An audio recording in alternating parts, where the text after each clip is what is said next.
Hello everyone, welcome to Redbust US channel. In this video, we'll look at the US Department of Labor final rule on H1B PERM wage levels that changes the wage levels of H1B and PERM other kind of visas. Yeah. So this is what we will cover in this video. The background, what has changed since the interim final rule, and what DOL response is, what's the methodology, and everything, including some FAQs. If you haven't subscribed to our channel, do subscribe to our channel for getting regular updates. So firstly, some background. If you recall, this was actually published as an interim final rule in October of 2020, and it was effective immediately.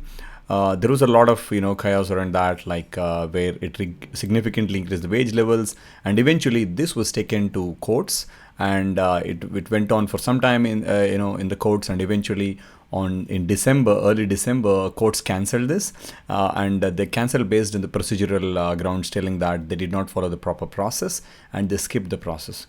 But what did not happen is they did not look at the real wage levels, merits, in that. So that was the main thing.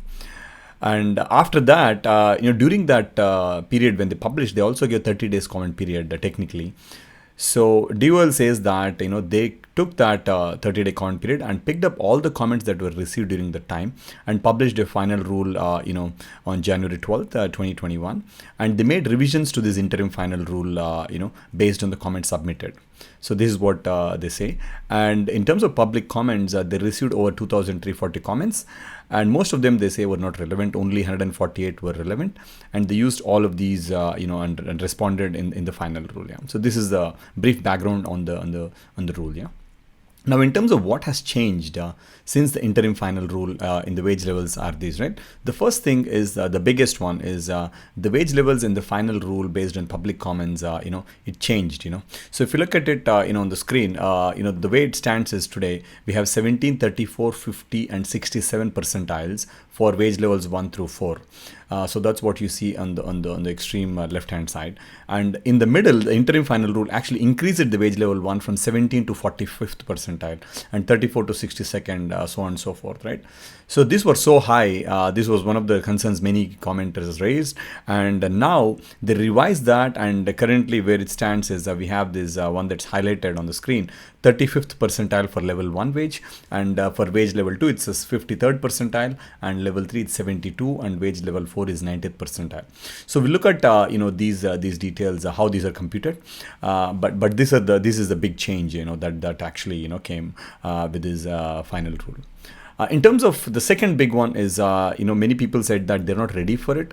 So that's why they want some time to transition. So that's why they're going to have a phased rollout, in terms of how these wage levels will be rolled out.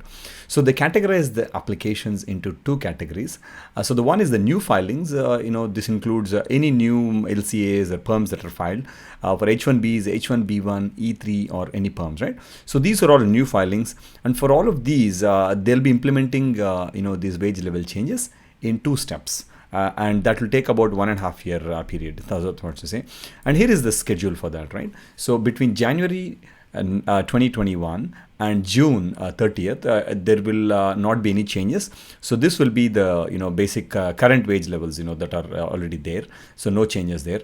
So starting from July 1st, 2021 until June 30th, 2022, they'll start to roll it out in phases. And in the first first 1 year, they will only have 90% of the final rule wages. So what it means is the level 1 wage will be 90% of the 35th percentile. So the way to look at it is, let's say your salary is, or a wage is about $100,000 for 35th percentile, then 90% of it would be 90K. So that's what they're saying, and they will apply the same logic for all of them, right? So it's not really like a big change, but of course it's still giving 10% of discount. I would say that's what it is. And starting from July 1st, 2022, there'll be actually the wage levels that are proposed in this final regulation, that is 35, 50, third, and 72 and 70 percentiles. Yeah. Now, the second category of applicants are applicants with approved PERM or I-140s, and this includes applicants essentially who are filing H1B extensions under AC-21 provisions, who have an approved PERM or I-140, or who have actually applied for PERM and pending, or who actually submitted prevailing wage determinations as of October 8th. So this date is very, very important because this is what they consider as the date when they publish the interim final rule. And based on that, if you fall under any of these, then the wage levels will be implemented in 4 steps over a period of 3.5 years. And the rationale for that is they say that, okay, you've been already sponsored a PERM program in the PERM, or you already are in process of getting a green card, and your employer may not be willing to change your wages, so that's why they want to give enough transition period for the employee as well as the company to be compliant. And then in that, over a period of 3 years, the person who actually has PERM or I-140 can either find a new employer or get his things sorted out, right? That's why they gave this transition period. And so the difference in this is, as you can see in the time period, so between July 1st, so there are no changes from Jan to June, and from July 1st to June 30th, it will be 85% of the final wages. Yeah, so that's for the first 1 year. And after the first 1 year, then it will phase out as from July 1st, 2022 until June 30th, it will be 90% of the final rule wages. And then from 23 to 24, it will be like 95%. And then after July 1st, 2024, it will be the full wage levels. Yeah, so they're giving about 3.5 years, for basically giving enough time for all the people with approved PERM or I-140 to transition out in a better way. Yeah. Now, in terms of other aspects, one of the big things that was a concern for many was the default $208,000 per year wage level. So in the interim final rule, there was a default wage level that was showed for many of the categories of or job types, or I would say SOC codes. So they had $100 per hour or $208K per year wage levels when there is no BLS data, Bureau of Labor Statistics data. And DOL clarified that the issue occurs because whenever the BLS does not have wage level 4 data, because when you go to many of these places, there is no level 4 wage in the 95th percentile. So that's why when there is no confidence for them, they will not show the data. And that's why they were displaying this 208K. And what they did is they said they will not have this default wage of $100 per hour or 208K. So this is actually a big change, I would say. So when there is a no level 4 wage, they will retain the other wage levels as they stand, and they will give them as they stand. So they will not artificially inflate they will not inflate the other wage levels because the level 4 wage is not available. So essentially, if there is in a rural area, there is level 1, level 2 wages available, they'll still show them and they'll have a footnote that tells that there is no, level 4 is not available, and they'll give guidance on how to handle them. So they will not inflate that. So they'll say this will solve a lot of problems for the default wage levels. Yeah. So the other one that they mentioned in the comments is usage of private wage service, and this is not new. Private wage service can be used and employers are free to use. So this is the current guidance, and even with the final rule, this has not changed. So private wage surveys have to meet the typical standards of a wage survey like OES, and if they meet that, then they actually can use private wage surveys. And they also mentioned that in terms of statistics, right, during the period from October to December, out of the 19,500 LCs that were filed for FY 2020, they had about 14,000 of them were actually filed using independent wage sources or 150 occupations. So if you see good more than 2/3, or I would say I would say close to 2/3, right, of the data that they filed was basically using independent wage sources, authoritative wage sources. So this is something employers could consider when they see that this is not accurate. And one of the other things that they say is many commenters raise is the DOL framework that they used for choosing the entry level wage, because that is the one that decides the entire wage levels. And the framework that they used is for the entry level wage, the H1B PERM wage levels. What they picked is a typical US worker's wage who has a master's degree and with limited work experience. So basically for the entry level wage, they're considering entry level wage or level 1 wage for H1B or PERM. They're considering a US worker, a similar US worker who has a master's degree with limited work experience. So this is based on some of their statistics and analysis that they believe that most of the filings that were done, they all fall into that category and the wage level. So that's why they said it's at their discretion. And so when they looked at the wages in that, they range between 32nd and 49th percentile. And initially they picked 45, and now based on public comments they actually brought it down, and now they set a 35th percentile. So that's why you see the level 1 wage as 35th percentile. Now in terms of how are these wage levels computed, right? So as per INA regulation, the formula is basically you divide the what is the range between level 1 and level 4, and then add it to the quotient to get level 2 and level 3. Yeah. So the way this works is, in terms of for level 1 it's 35th and level 4 is 90.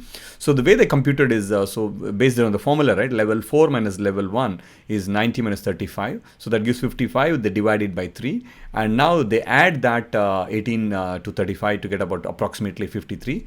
And I mean, not accurately 53, but it's approximately, right? About there is a rounding error there, right? But level 3 is they subtract it from the level 4, so that gives. So this is how the wage levels of level 3 and level 2 were computed using the formula given by INA. Yeah. So this is if you're wondering how it works. Now, DOL also did give some responses on some key issues. Why they kept why they changing. The main reason they say is the old wage levels that were done many years ago were not based on any economic analysis. So there is no base for that. It was done as a memorandum, and now they are giving comments to the users, to give that, and they're using some economic analysis and data to actually come up with this. So it's much more rational approach. That's what they say, and they also say that commenters did not give any data justifying why the old is better. They did not give any data. So without data, they can't really assume things. That's what they say. Other one is they say that occupational specific. So occupational specific is, let's say you have your software engineer or a doctor, right? So having a separate wages only for software engineers, separate wages for doctors, they say it's very difficult. The reason is there are over 800 different occupations, and to maintain all of that, it's a big overhead for them, and it's costly.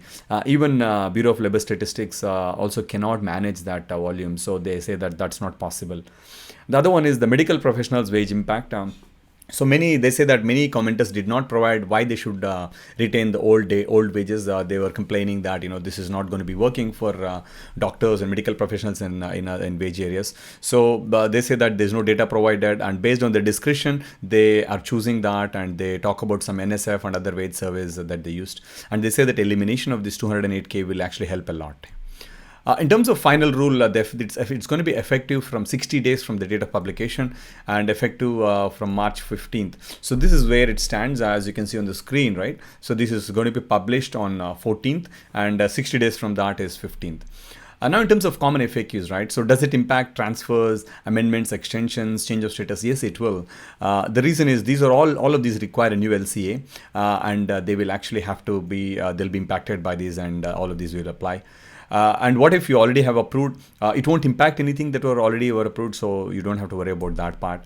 And is the data released? No, the data is not released because the data is going to be released later. They have not given a date, so we'll wait for that. And now, even if you change employers after I-140 approval, will it apply, right? Yes, the rule will apply to you, because when you go to a new employer, you're going to change the PERM process again, and you will start over that. So that's why you will probably retain the prior date, but you will wage levels, you'll have to probably redo the whole work, right? So that's why this is going to impact, right? Now, in terms of lawsuits and what Biden can do, right? So it's too early to say on the lawsuits part, but there is very likely going to be a lot of lawsuits on this, based on what I read. It's a big document, right? So some of the reasons or some of the areas that are subject to lawsuit are basically like the OMB review was not done, so which is economically significant rule. Anything over $100 million impact on a US economy should be done. So this is a big one that I would say they have not done that. And medical professional situations is not addressed properly, and the studies are very contradictory. So DOL picks something what they up to their discretion, they say, because there are a lot of studies that are contradictory. So they say they pick whatever is based on the discretion, and there could be some procedural claims like APA claims, Administrative Procedure Act, that something was not done right. They could could be using that as well. So all of these could be taken as basis for lawsuit. And lastly, can Biden administration do anything about it? So the important thing to note is this is not going to be effective the day Biden takes office. So they can choose not to make it effective because when Trump took office, so he signed a blanket rule, or there is an order that says that they can hold on to anything that is 60 days, or that's not effective yet. So they can choose to do an action like that, and they can put it on hold, and then they can make a decision later. But of course, wage levels are not a key item for them in their agenda, so we don't know how they'll react. What if they is taken to court? They may not focus on this as well. So that is something Biden administration can do and let it slide if the courts rule in favor. So all in all, there are still options available. We'll have to see. This is definitely. I anticipate that there will be lawsuits on this, and so we'll keep you posted on how things go. Thank you for watching. Do subscribe for regular updates.